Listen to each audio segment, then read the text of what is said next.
welcome to RHDS Music. This interview is with legendary percussionist Anthony J. Cirone. Mr. Cirone was the percussionist for the San Francisco Symphony for 36 years. Mr. Cirone was the professor of music at San Jose State University from 1965 to 2001. He taught at Stanford University from 1983 to 1992. He was professor and chair of the Jacobs School of Music Percussion Department in Bloomington, Indiana. He was inducted into the Percussive Arts Society Hall of Fame in 2007. He's also part of Modern Drummers Honor Roll, having been voted Best Percussionist 5 years in a row. He has authored over 100 books and is famous for his Portraits series percussion books, including Portraits in Rhythm, which features over 50 snare drum etudes. I broke this interview into 2 parts. In part 1, we talk about his attending Juilliard School of Music, how he got into the San Francisco Symphony, how to follow a conductor, his many pointers on how to play with the Portraits in Rhythm book, and much more. In part 2, we will break down some playing with the Portraits in Rhythm book, and he goes into detail on the different concepts of interpretation of his book. Be sure to check us out at robhartdrumstudio.com, and there we're offering in-depth lesson courses that cover hand and feet technique, reading concepts, style analysis, groove independence, and much more. We are now offering all lesson access at one low monthly subscription price. If you like the content on this channel, please like, subscribe, and comment, and that will help this channel grow. Please enjoy as we take a deep dive into the life of percussionist Maestro Anthony J. Cirone. Welcome, Anthony. How are you? Well, fine. Nice to read all that. Thank you so much for being here today. Okay. And doing this interview. Really appreciate it. So the first thing I wanted to ask you is, tell me about your background, how you grew up, how you got into music. How did it all start for you? All right. Well, I always was a musician from a young age, and I had teachers from a young age in grade school. And things happened along the way, my career, that got me to where I am. And if they didn't happen, who knows where I would be. Because in grade school, first thing, now this was before high school, grade school, one of my teacher friends said, look, I want you to take lessons from this fellow who just graduated from Juilliard, and he needs some students, he wants some students. So right from the beginning, I had this link to Juilliard, and I studied with him. Like in those years, in the 70s, we studied snare drum. Luckily, I picked up some xylophone mallets every now and then, but it was basically snare drum. And so I had a good teacher from an early time in my life, and I had good technique. And then the next thing that happened when I got into college, and not the college, the high school, one of my high school teachers suggested that I get ready to apply for Juilliard, after high school. So these 2 people, got me on this track through the Juilliard, through the Goodman years, and of course after that, professional musician orchestras. Anyway, the thing about studying in those days were I went to their house, it wasn't on Zoom. We didn't have any Zoom. And we would have a lesson, and I could see their hands right there, and I could see what they're doing, get their technique straightened out. And at this point, they were all reading music, and so it was pretty straightforward. I had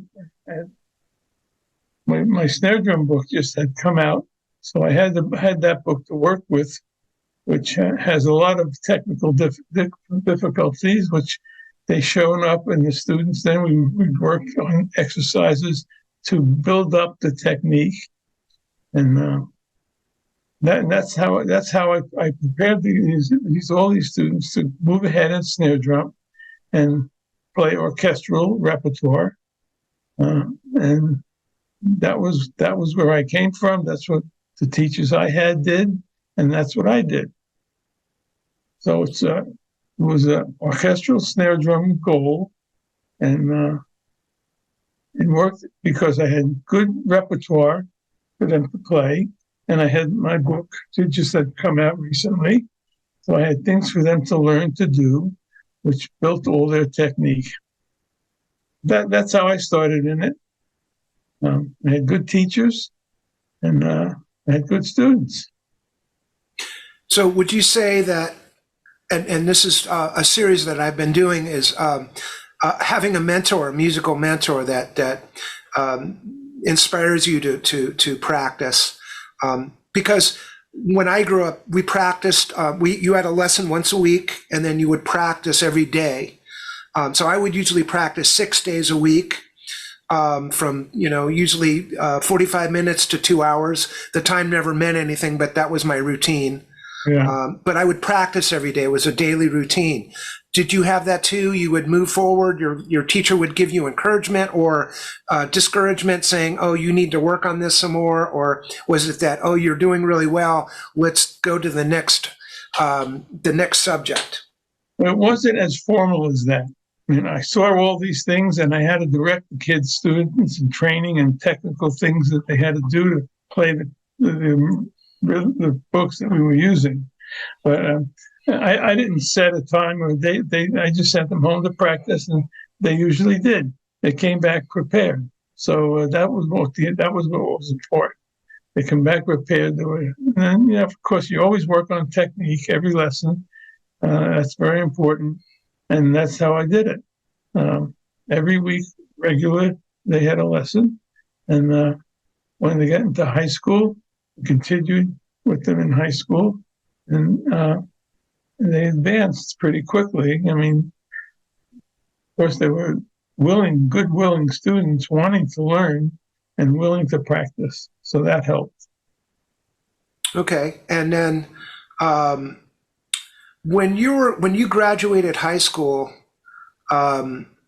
did you right away? So you said you grew up in New Jersey, right? Yeah. Did you get accepted into Juilliard School of Music, or how did you go from high school into college, and how did you get accepted? All of this worked in a mysterious way, and without it working that way, I would have never been into Juilliard, because there I was in high school, working with a teacher, and I think it was my third year in high school, maybe. Band director took me aside and he says, "I want you to study with this person who he's a graduate of Juilliard, and he just got into the air, and he's looking for some students." And so I did. I called him, and then he took me on a whole train line to Juilliard. He knew that's where I wanted to go. We talked about it, and he was a graduate of Juilliard, so that was very smooth. He knew what I needed to do to get into Juilliard, and we worked for 2 years. And then I went and took the audition, and there was nothing major about it. I played for the conductor, and he asked me to play some things, and there was some repertoire there. And that was not an enormous amount of time. It was pretty straightforward, pretty simple. It was excerpts from some repertoire. I can't remember exactly. And from that, auditioning for the conductor, he accepted me into the school, into the orchestra in the school. I already got accepted into the school as a student, but he took me into his program, the percussion program. And from the moment I was there, I was working on orchestral music. We played, repertoire, and he had all the repertoire, that he wanted. He had pages there, and it was all very organized. So that was one thing about my upbringing. I had good teachers in high school. I had this teacher who was a Juilliard graduate, and he taught me well.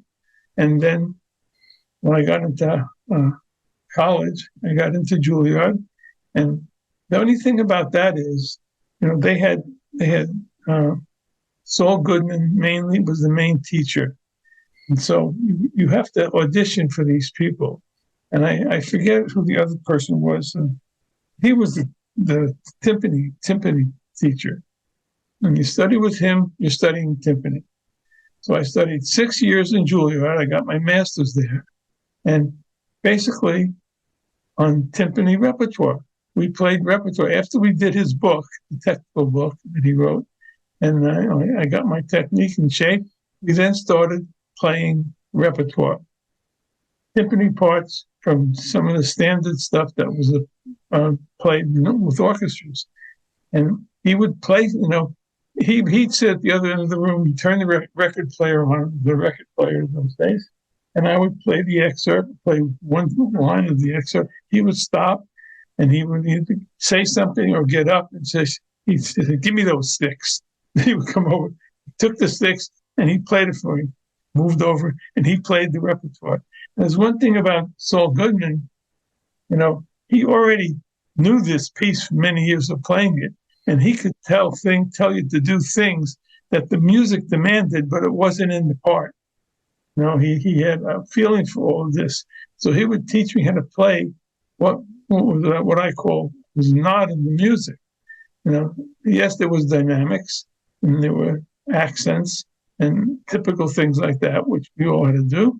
But there was things like he did, which were particular to this line or this measure, that maybe the trumpets came in here and you had to play louder, things that were important to the performance. And so that's what I did for 6 years. And I did do a few snare drum things.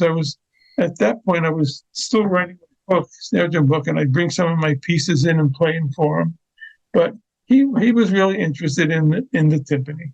He was a snare drummer also, also a mallet player to some degree, but we did very little mallets in those days.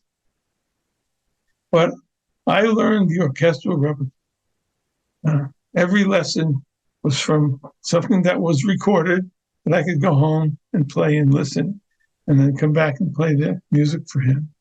And that was my entire progress. So in Juilliard, being a percussionist, did you have to play mallets and timpani and snare drum and bass drum and auxiliary percussion? Did you have to do everything, or you're kind of saying you focused only on one thing at a time? No, I had to play all that in the orchestra. Whatever the orchestra they played, of course, we had percussion parts, and we divided them up ourselves, mostly the students. There was a timpanist, and there were about four or five percussion, and I don't know that Saul handed everybody his own part, but somehow we all got a part to play. I think most of that we did ourselves.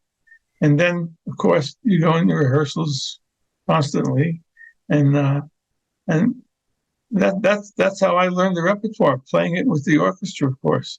And it was all stuff for the students, as an orchestra of students, and they were all wanting to get jobs in this business, and so that was the business we learned. Yeah.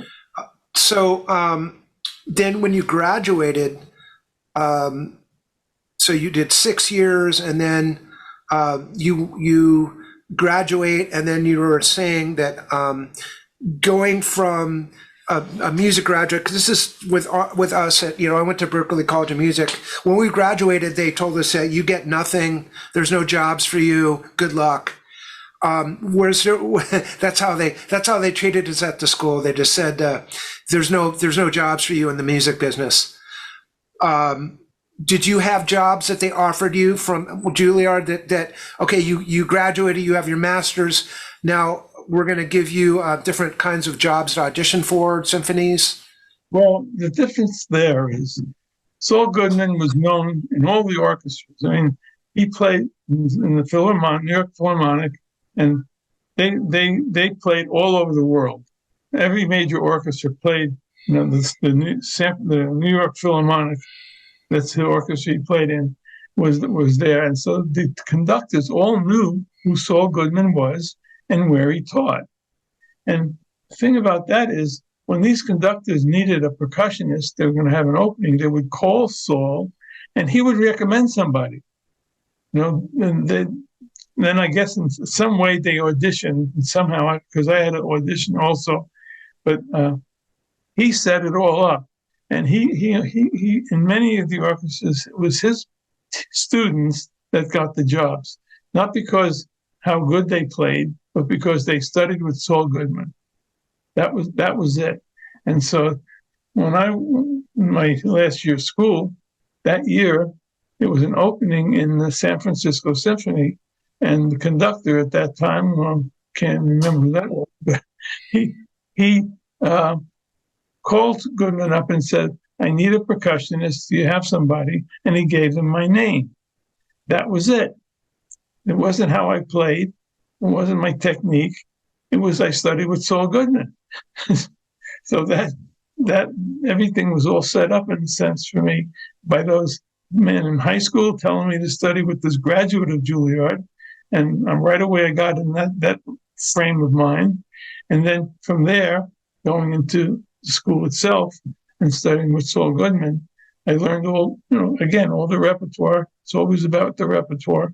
But Saul taught us the repertoire and how he interpreted it. And we'll talk a little bit about that when I do some demonstration here. But I call it playing what's not on the page. And I'll explain that a little bit as we get further in here. But that, of course, training prepared me, for that job of playing in an orchestra. I did that for 6 years. Went through almost much of the stuff. I had read, and I know I can't find it, but I had read somewhere that there was some struggle with the San Francisco Symphony that you had gone through, that you were, and I don't know how it works, but something about you being the principal percussionist, and somehow there was some kind of, I don't know how to put that, but some struggle, I'll just say struggle with what you went through. And you finally got the job. Yeah, well, there was no particular principal percussionist. They had 3 percussionists, and they were adding another percussionist to what they already had. Now, it wasn't 1, 2, 3, or 4. It was just you were another percussionist. And we didn't have a principal percussionist at that time. And so we operated among ourselves, and the conductor, I'm sure, had things to say about that. And we went through the repertoire and picked out parts and played them, for the concerts. That was pretty standard in Juilliard. I mean, the conductor has control over most things, and not that there weren't good teachers. I mean, that New York Philharmonic that came and taught in Juilliard, he basically had a lot to say with who his teachers were going to be, and so, that was my training from those 6 years, playing in that orchestra, playing the repertoire, conductor, and I was in charge of many things, and I did that for 6 years. Then, after that, it happened to be the opening in the San Francisco Symphony that year. And the conductor called Saul and told him he has an opening for a percussionist. And as Saul would say, "I got the perfect person for you." He always said that. He had somebody, in line of all his students, and he got them all jobs, many of them in the business. So, I got on this track, and I followed it all the way through high school, through college.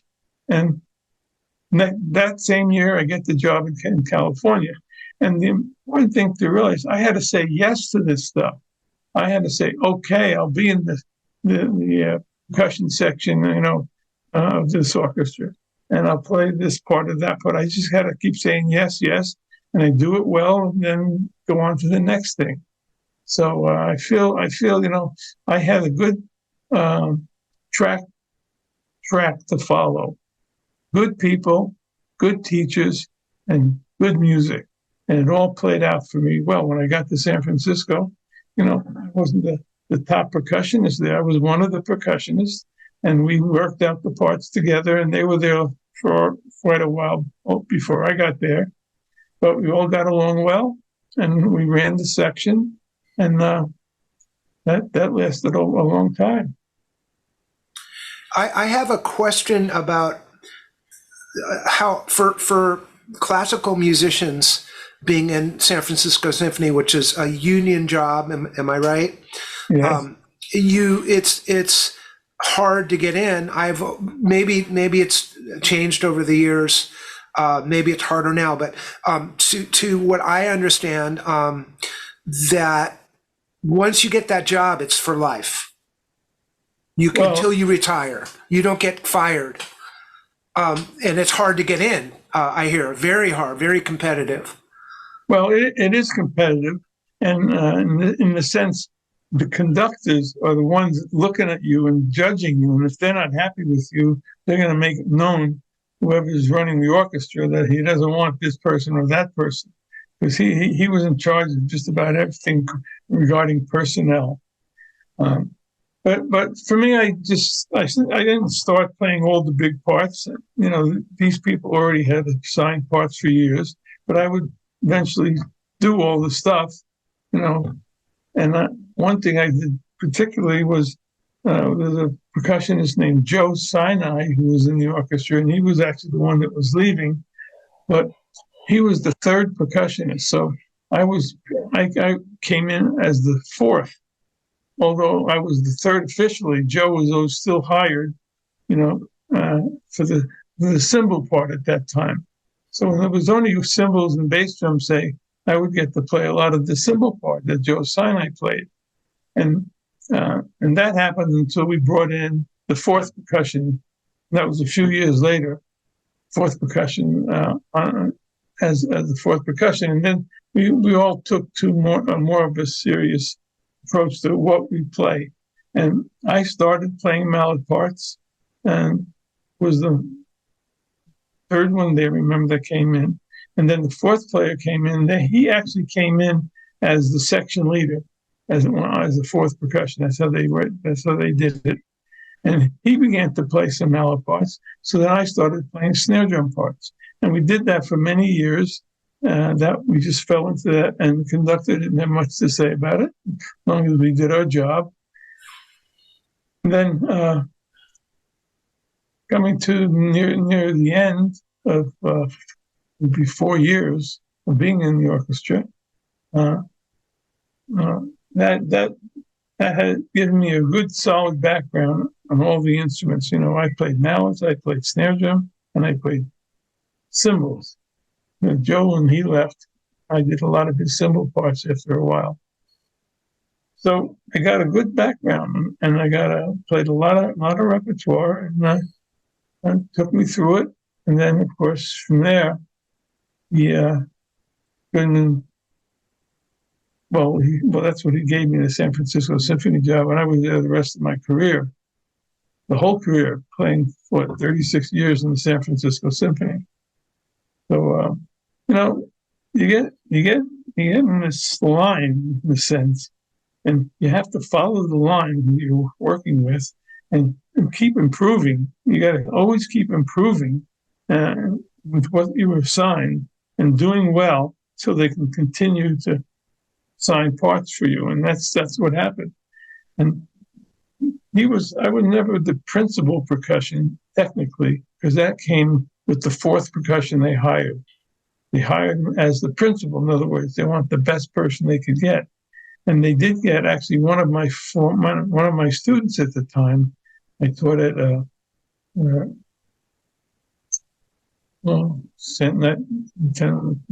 school. San Jose State was the school, and I had many students there. He was one of them, and he won the job and he stayed there. So he was actually the principal, but we moved around in our parts, the other two were older, and they retired fairly soon. And then another new player in, and so we kept doing the job, and everybody seemed to be happy. And I know I was happy having those connections at certain times in my life, which kept me on this Juilliard track. First of all, teachers that were at Juilliard knew what it was about and trained me as such, and then, of course, getting appointed just to the orchestra was a great thing to have happen. No one auditioned me. Goodman auditioned me by telling me, go to California. And I went. It's that simple.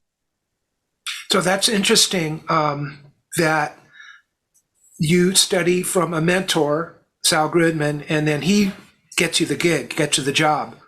That's not how it works nowadays. And now it's you audition on your own. Yes. And you prepare, and if they like you, they like your personality, they like your playing. Yes. Then you get the job. Somebody else hires you, right? Right. One thing that I don't think any teachers talk about is following their conductor. Maybe you can speak on that, because I think for me, I that was something that I really had to learn. They get very angry if you're not right with them. Well, that's a good point. And following a conductor, I mean, it could be a disaster, depending on the conductor. Some of them are very clear, and some of them are not very clear. Now, you have to learn to listen to the orchestra. You can't really just follow the conductor. And you have to know your part and who you're playing your part with, and you listen to that. If the trumpet plays the same part, you're listening to him more than following what the conductor is doing with his hands. It's the same. It's always the same story. I mean, you have to watch and listen. There's nothing sure about when he raises his hand, where it comes down. You learn by doing it enough times. But mostly you hear the rest of the orchestra come in, and you're following the orchestra. And some conductors are very clear, and some just are not clear at all. But you're following the music. And that's what has to happen. You have to be with the instruments. And if the conductor helps, all the better. Yeah, that's very interesting, because I always thought they're when they come down with a downbeat that you have to know where their downbeat is. Right. But that makes sense. Some of them are they're all over the place. So it's how do you follow them? And then other ones, they're very clear. I know with me, it's just I had to just figure it out. That there was nobody that prepared me for. No teachers told me about it. It was just it happened.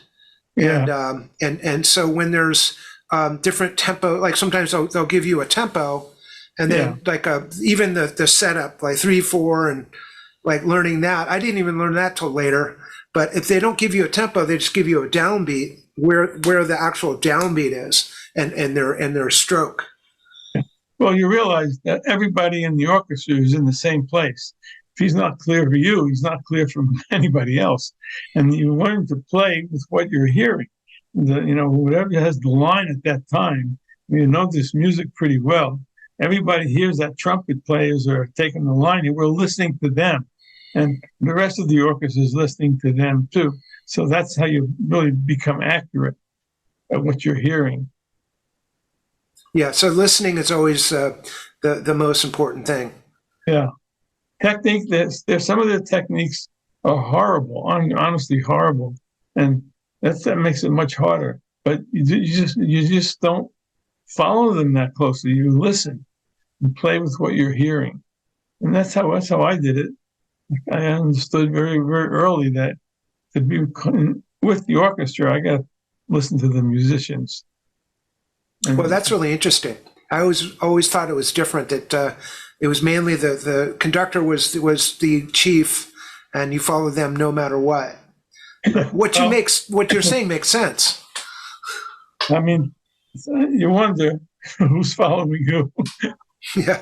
In a sense, but that's, some conductors are very clear and there's no problem, but some are not very clear, and their technique is kind of weird to So you gotta get it somewhere.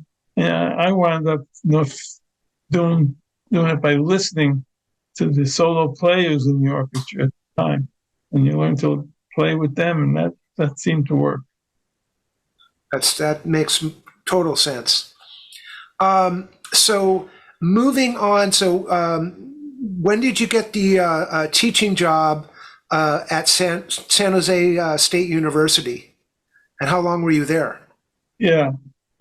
Well, I got that fairly early because they only had two people. Well, it was actually one at the time, one percussionist who was retiring, and so they had an opening. And by that time, I got to know the timpanist of San Francisco Symphony very well. We became good friends, and he knew of this opening coming up, and he basically told me to take the job. He was he they knew all his San Jose Symphony percussionists knew him, and they were talking over the years.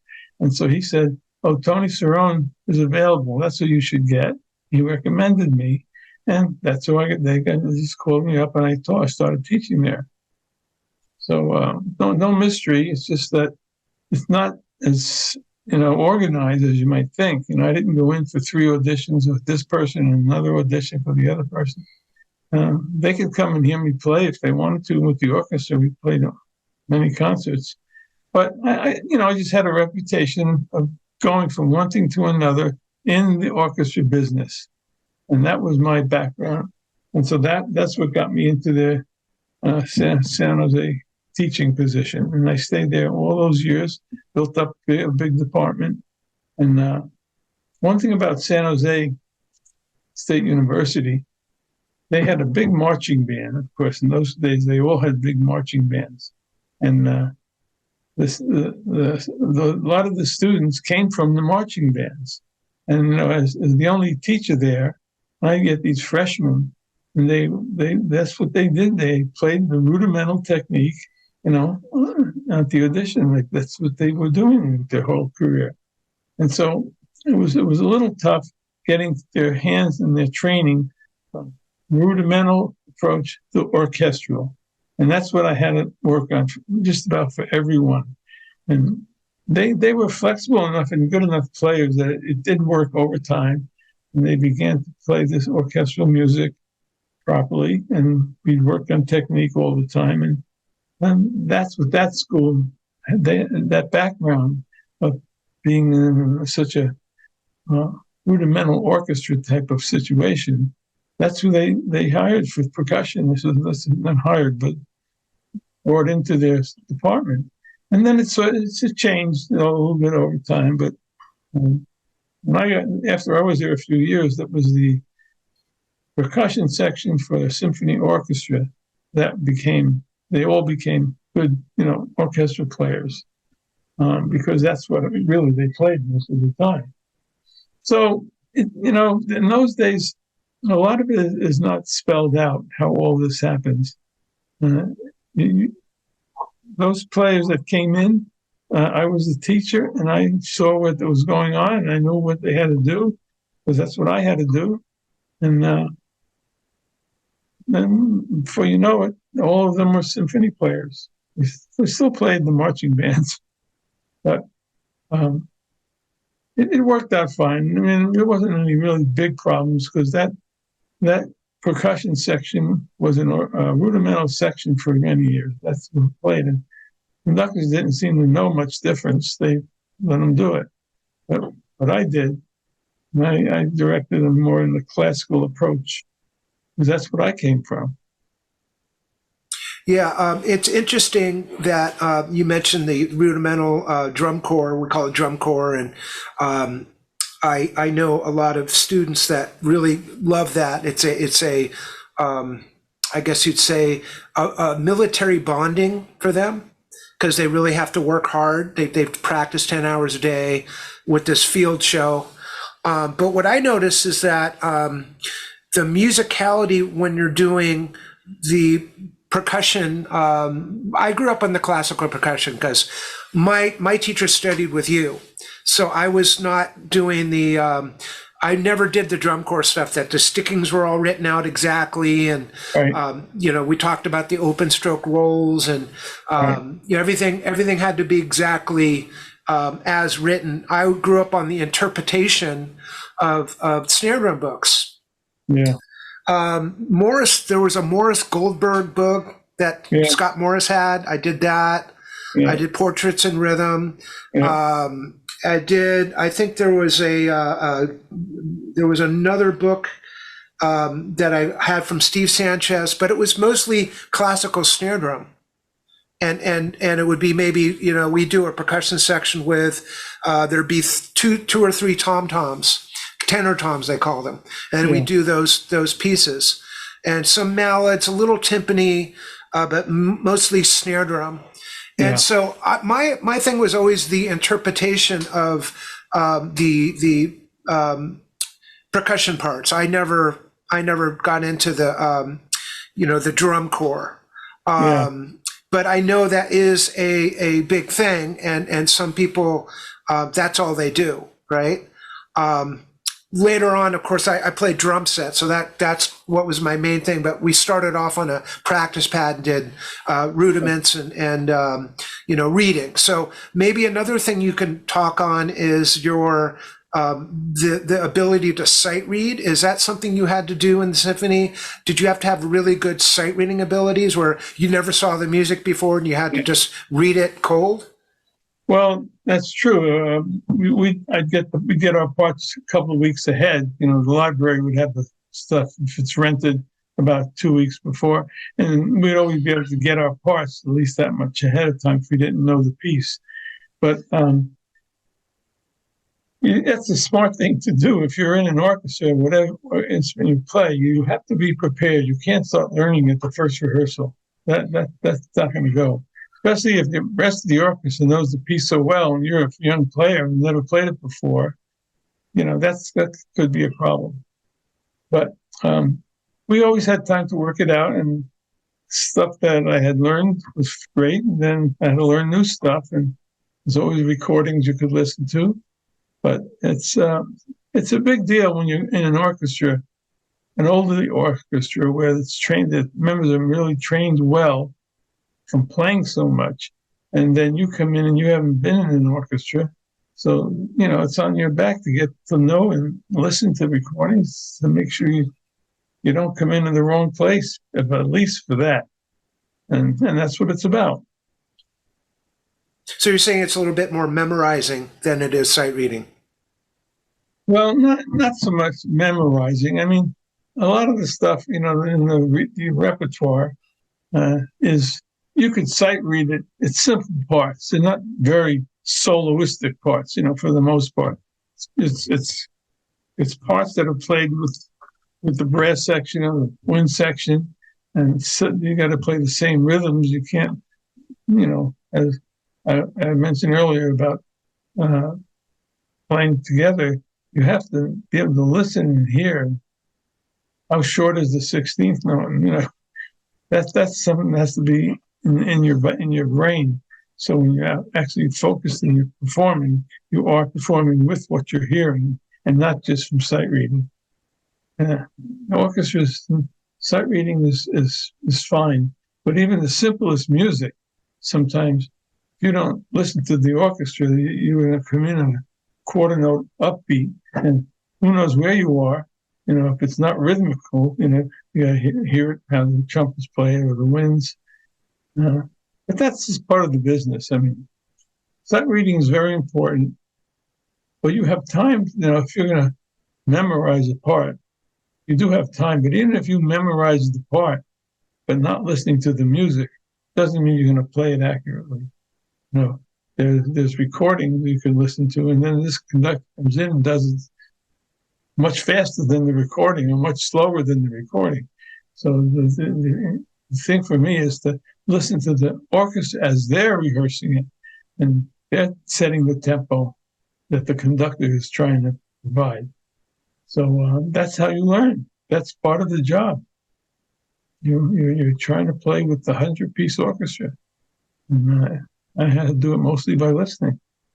So it's more interpretation. It's it's the playing a piece in repetition to start to feel where the parts go, and then and that's how you start to I guess you'd say memorize the music or interpret the music. Yeah, because remember, you're learning a new piece with that orchestra. They're learning it too, and how good your conductor is does make a difference. And some of them, are not very good when they conduct. So you have to just listen and get it in your ear from the rest of the musicians. This is what I was talking about. That's where you're going to be together. You have it in your ear. You know what it's going to sound like after rehearsing it for a while. And that's the business. Okay. And you got a guest conductor coming in, you might do it quite different. But you have to be prepared by listening.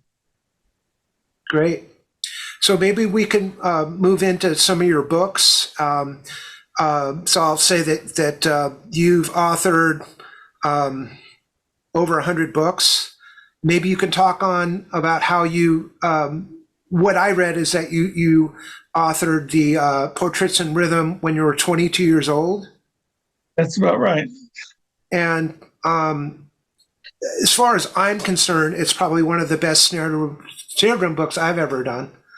I think it's so musical, and the dynamics are so challenging. I know with my students, the dynamics, like playing soft, they can't. That's like the most challenging thing of the softer dynamics. But your dynamic control is just amazing, and the musicality is really amazing.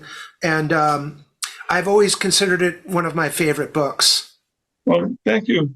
The thing about that is I went to Juilliard for 6 years. Symphonic music was all that we played. It's orchestral music. For 6 years, I heard piano concertos, string quartets, major orchestra pieces. And when you studied in your classes, they would take a piece and you take it apart and learn all the not only tempo markings, but the dynamic markings, because you're talking about this all the time.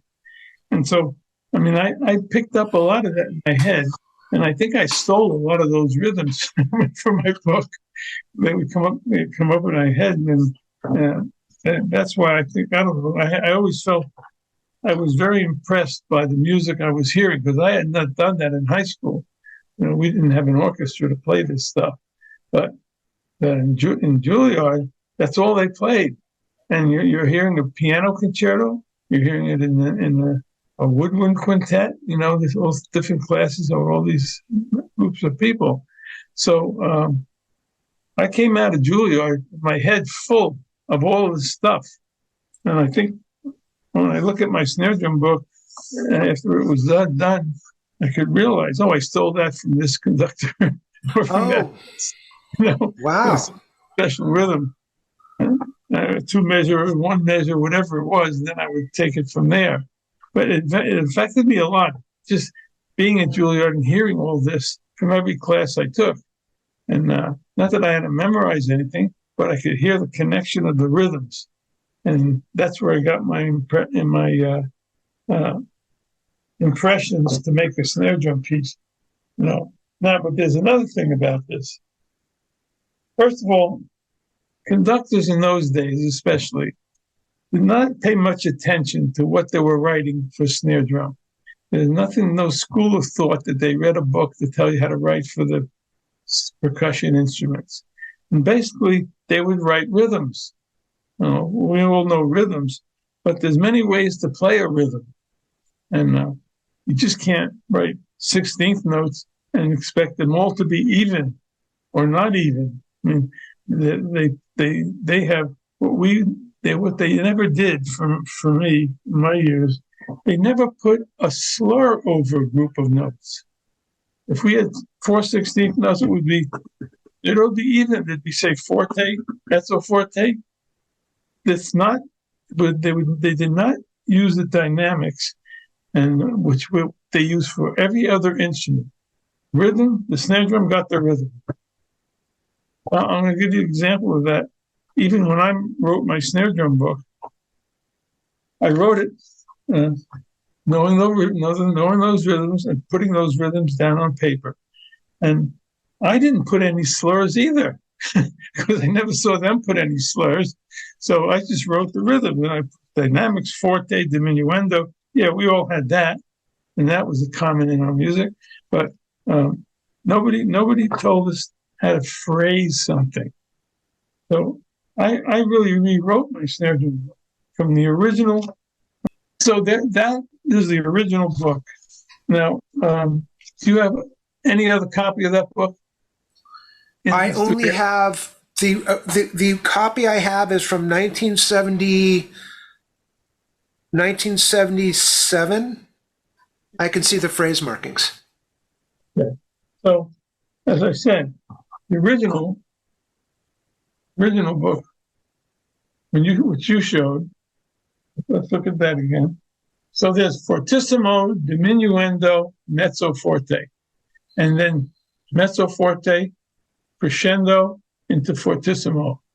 There are two accents, or three, one in the end, and then there's two more in that length, but there's a few accents.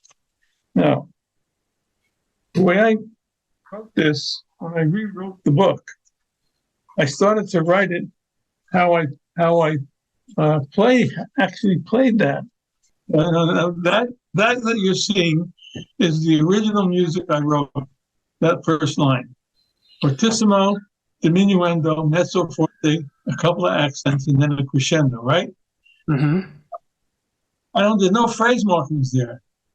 They didn't put any in the music when I was playing out of books, and I didn't put any in my music. I kind of followed what I saw. But fortissimo down to mezzo forte. Well, I don't do it that way. I do it fortissimo in the first measure down to piano, and the next measure go up to mezzo forte, down to piano, and then jump up in the third measure to mezzo forte. That's another way of doing it, but I didn't do that in the first. I didn't put the piano at the end of the second measure. I just made a diminuendo, and then anybody can play that how they wanted to. Half go all the way to mezzo forte. I went down to piano and then up to mezzo forte. It's an interpretation, and we have to do a lot of interpretation. Now, let me give you another example here. It's an allegro assai. If you look it up, the word means much. That's one of the definitions. Much allegro. Well, it means a little faster than allegro. That's the simple definition of that. Faster than allegro. Now, I put the metronome marking there, so it's obvious, but you don't always get that either in the parts. So you have to, as a percussionist, interpret that. You have to listen to the other people in the orchestra. How are they playing that? Are they playing it fortissimo down to piano, or fortissimo to mezzo forte and keep going? First, the way it's written right now. Here's the accent. I played those accents. They're written. And now you're not playing this in groups. Played as one phrase. That's a big difference. That's my interpretation of what I see in front of me now with that part. And without knowing the phrase mark, the rest of the orchestra, if he gave them the phrase marks, they're playing. So here I'm playing what's not on the part. And I'm doing that by listening to the orchestra play it and realize they're phrasing it in groups of quarter notes. And this does not tell you to do that. In a sense, it tells you to do that because there's no breaking with a slur. But the way I wrote it, and you can show me where So you see the phrase over the first two measures? Yep. Now, you see that. Any musician knows you don't group those in groups of four notes. You play it as one group of 16 notes, anywhere over there, with the two measures. It's all grouped together as one phrase. This part that my teachers didn't know what you meant here. Can you see my pointer? Yes. So these right here, you're saying that all rolls are played as closed rolls. In orchestral music, we don't do open double stroke rolls unless it's really loud, and we have to open our roll up to be louder. But generally, okay, you're playing the 1, 2, 3, 4, 5, 6th measure. Yes. 1, 2, 3, 4, 5, 6. Yeah. So that has 4 grace notes and then an 8th note. Now, what do you call that in the audience? Somebody in your audience know what they call that? I'm gonna say that they. Okay, I'll tell you that they probably think it's a rough, and I'm going to say that they're probably going to think that you're supposed to play single strokes. Okay, wrong on both counts. Now, when I mean that is, this is an orchestral piece. This is not a drum corps piece. This is just rhythms, regular rhythms in those 4 grace notes and an 8th note has to be called something, and we call it. Well, first of all, in rudimental playing, in marching band, we call it a 5-stroke roll. Now, you could play a closed 5-stroke roll or play it open. If you're playing fast, you got to close it more, and that means by closing it, I mean just sticks bounce. So these are 5-stroke rolls, open. Those are 5-stroke rolls. And in classical music, it depends on the tempo, is how fast you would, or you would never play single stroke. You would never do that in orchestral music. It's a roll and it's closed. I wouldn't notate them that way with a slur underneath, for sure. I wanted that to be closed roll. I mean, you'd have to say something about it and write it in. We all know a 5-stroke roll, and yet we don't know whether to play it open or closed. Orchestral music, you play it closed. Okay, it's here. There's morendo and then dashed lines. It sounds like you're leaving space, I'm guessing, because you have the grand pause where you stop. Right. It's a diminuendo, basically. Morendo, getting slower. Morendo. So it's up to you. It doesn't say how much. GP over. Okay. Right here. Right here. What does that mean? Grand pause. Grand pause.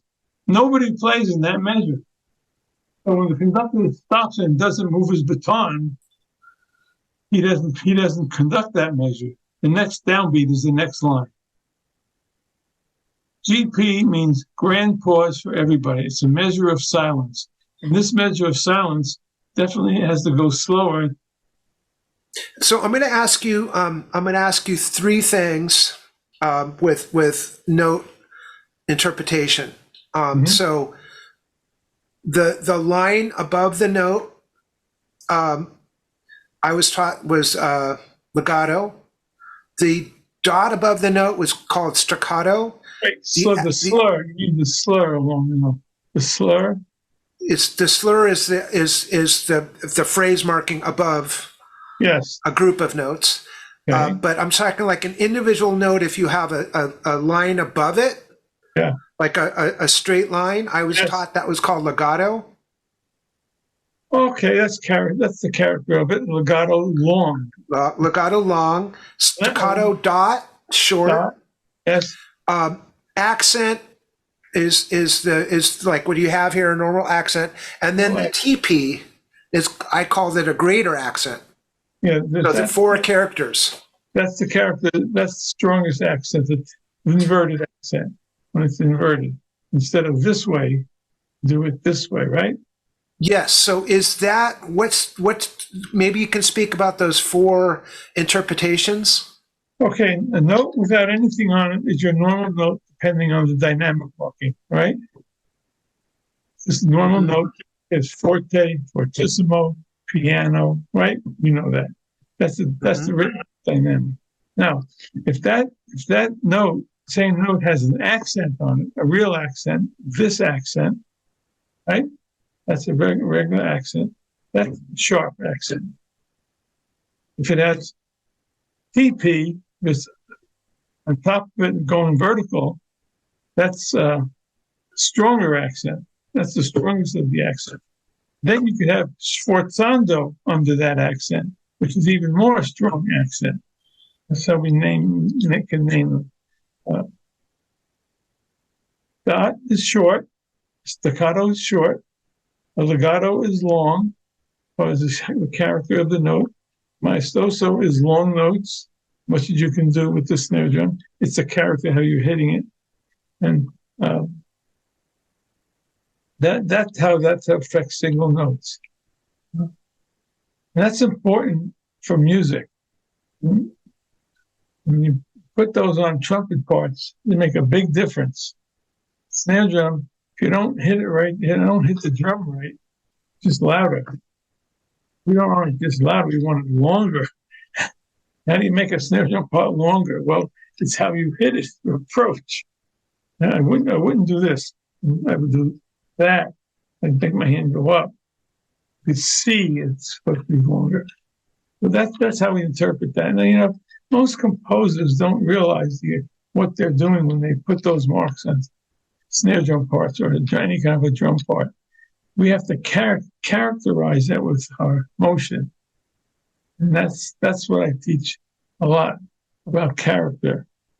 Not just playing the rhythm, have to play the rhythm, but playing the character by the character is moderato maestoso. Moderate tempo, but each note is important. Every note has to have that extra weight on it. It's a legato weight. It's not a sharp staccato weight. We do it by weight. Anyway, that was the point. Yeah. So that's something that I don't, as what I say, and I'm going to talk about drum set a little bit. Yeah. So in drum set, the way we interpret short notes is a snare drum, what we call closed hi-hat, something short and sharp. Yeah. Yeah. A legato, we interpret as doing rolls on either the tom-toms, or the cymbals as longer, because we're interpreting, and this is what I teach my students, trying to interpret the what we call timbre and the length of the note. Yeah. So it's more musical if they play short notes on a short instrument and longer notes on a longer instrument. Yes, And it sounds better if they're playing a unison line with the band or orchestra or musical situation, which I think in some music they're just thinking about the rhythm. The rhythm's right, but they're not getting the note. Right. The interpretation, and when you hear, like, I don't know if you're familiar with a guy named Steve Gadd, that was a very big drummer in the 70s. He really knew how to interpret the notes. He's coming from rudimental drumming, but somehow he was in the army, and the Vietnam time, he learned about interpretation of the drum set to make the orchestration of the notes on the drum set more musical, which got him very famous. He got him a lot of jobs. Yeah, because he was good at interpreting, and when you listen to his recording, is very accurate, and it was very musical. Everything was he knew exactly what to do to make the music sound, very what I would say just very musical, very more musical than I hear a lot of other people who play the same rhythms but not interpret it very well. So it was interpretation. You're right about that. You're interpreting it, and he has had that in his playing because of his background. Some way, in character, making character for longer notes. I don't know if you played another instrument, but what you just described is actually correct. That's a drummer making an interpretation of maestoso notes in the snare drum. He do it with his arms, maybe take his arms off the note, make it go up, hit the cymbal, and do that. The eye thinks of that as note is going up, it's character. And that's important for musicians to be able to do that without that composer putting it there sometimes. What's the rest of the orchestra doing? That's what you should be doing. So, we interpret this, and I think that's good when you interpret. Not everybody would interpret it the same way. That's okay. But when you're doing it by yourself, you're the conductor all of a sudden. There is no conductor there. If there is, he's going to do it, or she is going to do it, and make that decision. And that's how we play. Well, that's important things that we don't always think about. Yes. And it also has to be for every instrument, and every instrument is going to take that on in a different way. The snare drummer is another way they're going to take that, whether they're playing it on a triangle or a snare drum or whatever. You take the character, large, sharp. That's what you want to do with that note. Make it large and sharp. And then you hit it, you just like you demonstrated, and went like that. That's how we interpret that. So anyway, putting all our skills together. I'm going to wrap up, Tony, and I really appreciate your time. Mm-hmm. And I was seeking you out. I've not personally studied with you, but I've studied under your students. Mm-hmm. And I did meet you, College of Notre Dame. I was probably 13 years old. Oh. Steve Sanchez took me over to College of Notre Dame. You were playing with a percussion ensemble. Yeah. So I did meet you in my early years. Okay. And I was very, and so you inspired me even if I didn't take lessons from you.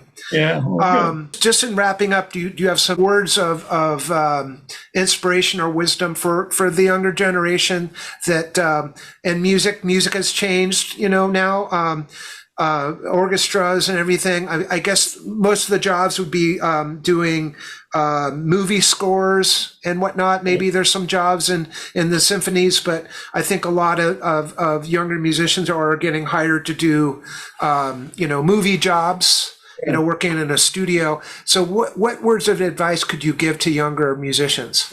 First words are, look up the Italian word. If you don't understand them, not as a percussion term, but what does it mean in Italian? Assai, meaning much, doesn't always help us in that much, but much allegro, well, more fast. Put that together. So you have to kind of put it in the situation it's in. But their character words is what we don't get from percussionists. They don't bother to look it up. Not only percussionists, I would say any instrumentalist, and for percussion, you're so limited. In clarinet, you could play staccato, legato easily. There's a big difference. In snare drum, it's more the way you look than the sound you make. Snare drum note, that's it. One note. But if you do this, show a little bit. That's a long note. I didn't hear it long, but your imagination could carry it. Well, that's the big difference. And if they're trained classically, they're going to understand that. But at least look the word up and try to figure out how you're going to put that onto the snare drum. And what I want to say is, I found this. It says Pocket Dictionary of Foreign Musical Terms. Yeah. So I did buy this recently off of, it's hard to get, actually you can't get it anymore because it's out of print, but I got this to look up your terms. Good. And it helped me. I'm studying this. It's in 3 languages. It says German, Italian, and French.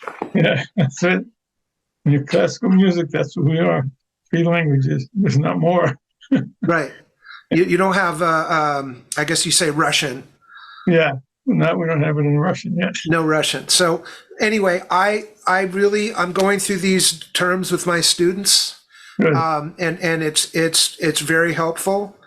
And so I don't know if they're going to release this book again, but I think it would be a really good thing, or maybe make it on a downloadable PDF format so musicians can refer to it, because I think it's really wonderful. I've been looking for that for a long time and I can't find it. So I found it on eBay, which is a secondhand selling site, and that's where I got it from. Oh, that's interesting. I didn't know it was not in print. Did you get it through what store? What was the store? It's called eBay. It's a online. You can buy anything. Basically, you could buy anything in the world. Percussionists, and I come from the high schools. We're not into all of this language stuff. You're a clarinet player, you better get them, because all those things mean a lot for a clarinet note. But for percussion, we're not trained yet to make these things have a character. A lot of the books don't use all those terms that I from Juilliard, remember. Well, these terms were in everything I played for every instrument. It meant something. So we're getting there. Our interest in these things are different. Just because you ran into that term, and you found a book that had it, and that was our business, and we have to do that because nudo or even thigh, those words don't mean much on a snare drum. It's a character, how you look when you play it. It's not a matter of just a dynamic. So the other instruments get it. We don't usually get it, but we need to. Yeah. Thank you, Tony. Hey, I want to thank you so much for doing this interview, and thank you so much for your time and all your wisdom. So I hope the other viewers see the value in this and get a lot out of it. Good, me too. Thank you very much. Thank you. Bye-bye. Thank you so much, and I hope you've gotten a lot out of this interview. Until next time, keep practicing.